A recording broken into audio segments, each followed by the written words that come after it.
La Bible en un an, la 118e journée, le livre des Juges, chapitre 8, verset 22, au chapitre 9, verset 21, le livre des Psaumes, chapitre 95, verset 1 à 11, le livre des Proverbes, chapitre 13, verset 19 et 20, l'évangile de Luc, chapitre 7, verset 36, au chapitre 8, verset 3.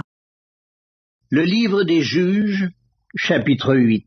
Les hommes d'Israël dirent à Gédéon, « Domine sur nous, et toi et ton fils et le fils de ton fils, car tu nous as délivrés de la main de Madian. » Gédéon leur dit, « Je ne dominerai point sur vous, et mes fils ne domineront point sur vous, c'est l'Éternel qui dominera sur vous. » Gédéon leur dit, « J'ai une demande à vous faire. Donnez-moi chacun les anneaux que vous avez eus pour butin. » Les ennemis avaient des anneaux d'or, car ils étaient ismaélites. Ils dirent, nous les donnerons volontiers, et ils étendirent un manteau sur lequel chacun jeta les anneaux de son butin.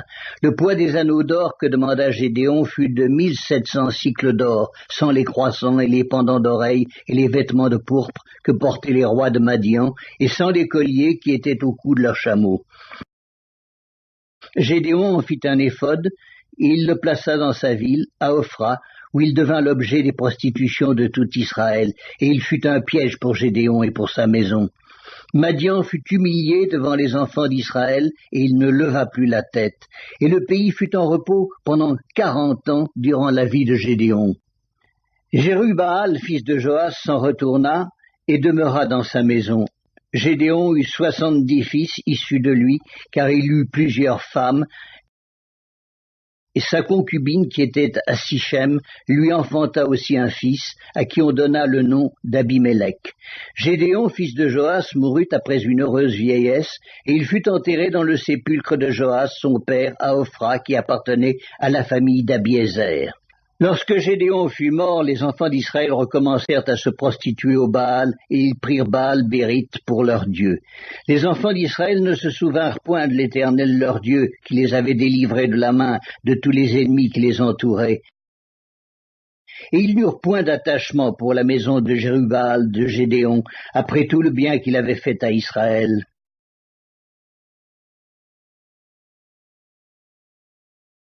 Le livre des Juges, chapitre 9. Abimélec, fils de Jérubbaal, se rendit à Sichem vers les frères de sa mère, et voici comment il leur parla, ainsi qu'à toute la famille de la maison du père de sa mère. Dites, je vous prie, aux oreilles de tous les habitants de Sichem, vaut-il mieux pour vous que 70 hommes, tous fils de Jérubbaal, dominent sur vous, ou qu'un seul homme domine sur vous? Et souvenez-vous que je suis votre os et votre chair. Les frères de sa mère répétèrent pour lui toutes ces paroles aux oreilles de tous les habitants de Sichem, et leur cœur inclina en faveur d'Abimélec, car ils se disaient, c'est notre frère. Ils lui donnèrent 70 cycles d'argent qu'ils enlevèrent de la maison de Baal-Bérith. Abimélec s'en servit pour acheter des misérables et des turbulents qui allèrent après lui. Il vint dans la maison de son père à Ophra, et il tua ses frères, fils de Jérubbaal, 70 hommes, sur une même pierre. Il n'échappa que Jotam, le plus jeune fils de Jérubbaal, car il s'était caché.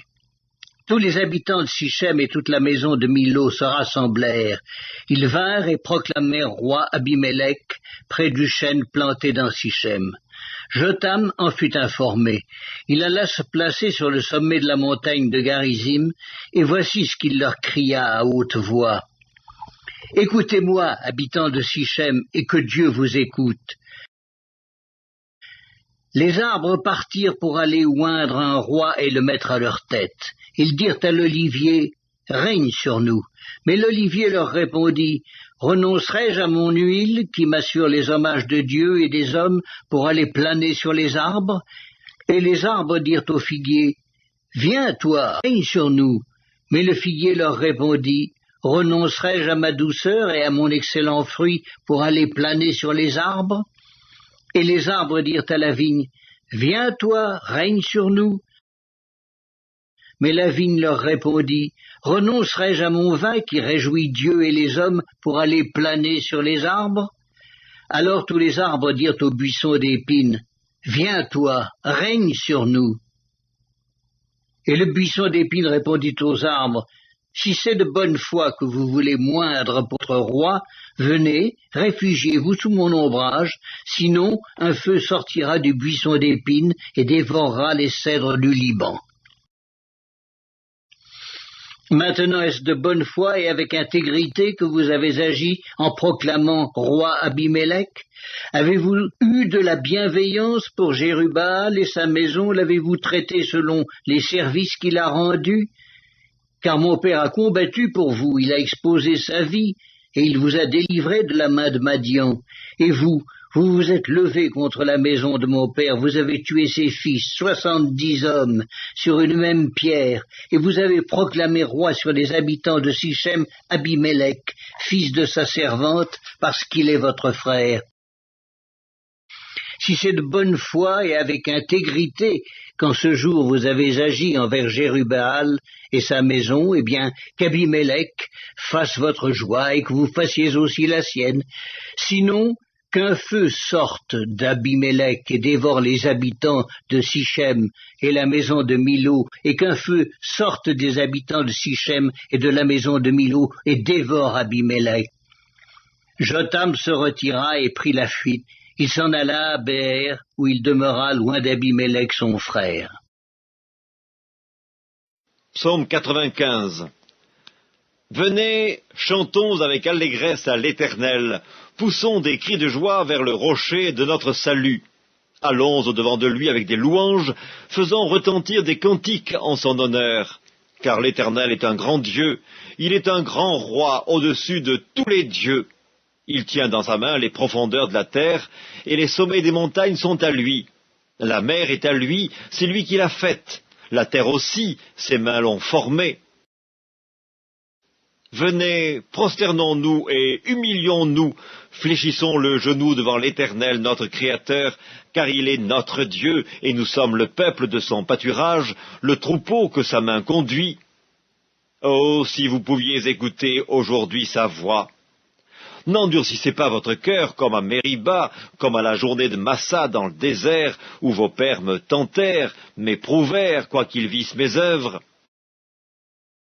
Pendant 40 ans, j'eus cette race en dégoût, et je dis, c'est un peuple dont le cœur est égaré, ils ne connaissent pas mes voies. Aussi je jurai dans ma colère, ils n'entreront pas dans mon repos. Livre des Proverbes, chapitre 13. Un désir accompli est doux à l'âme, mais s'éloigner du mal fait horreur aux insensés. Celui qui fréquente les sages devient sage, mais celui qui se plaît avec les insensés s'en trouve mal. Évangile de Luc, chapitre 7. Un pharisien priait Jésus de manger avec lui.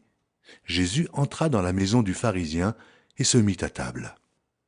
Et voici une femme pécheresse qui se trouvait dans la ville, ayant su qu'il était à table dans la maison du pharisien, apporta un vase d'albâtre plein de parfums et se tint derrière aux pieds de Jésus. Elle pleurait, et bientôt elle lui mouilla les pieds de ses larmes, puis les essuya avec ses cheveux, les baisa et les oignit de parfum. Le pharisien qui l'avait invité, voyant cela, dit en lui-même, « Si cet homme était prophète, il connaîtrait qui et de quelle espèce est la femme qui le touche.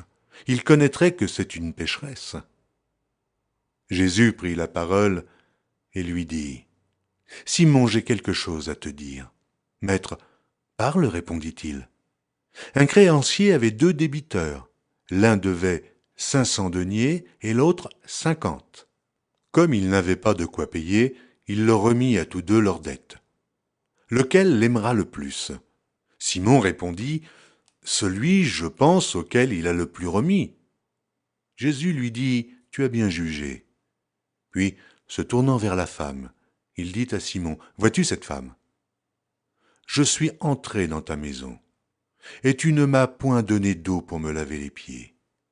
Mais elle les a mouillés de ses larmes, et les a essuyés avec ses cheveux. Tu ne m'as point donné de baiser, mais elle, depuis que je suis entré, elle n'a point cessé de me baiser les pieds. Tu n'as point versé d'huile sur ma tête, mais elle a versé du parfum sur mes pieds. C'est pourquoi je te le dis, ses nombreux péchés ont été pardonnés, car elle a beaucoup aimé. Mais à celui à qui on pardonne peu, aime peu. Et il dit à la femme, tes péchés sont pardonnés. Ceux qui étaient à table avec lui se mirent à dire en eux-mêmes, qui est celui-ci qui pardonne même les péchés? Mais Jésus dit à la femme, ta foi t'a sauvée. Va en paix. Évangile de Luc. Chapitre 8. Ensuite, Jésus allait de ville en ville et de village en village, prêchant et annonçant la bonne nouvelle du royaume de Dieu.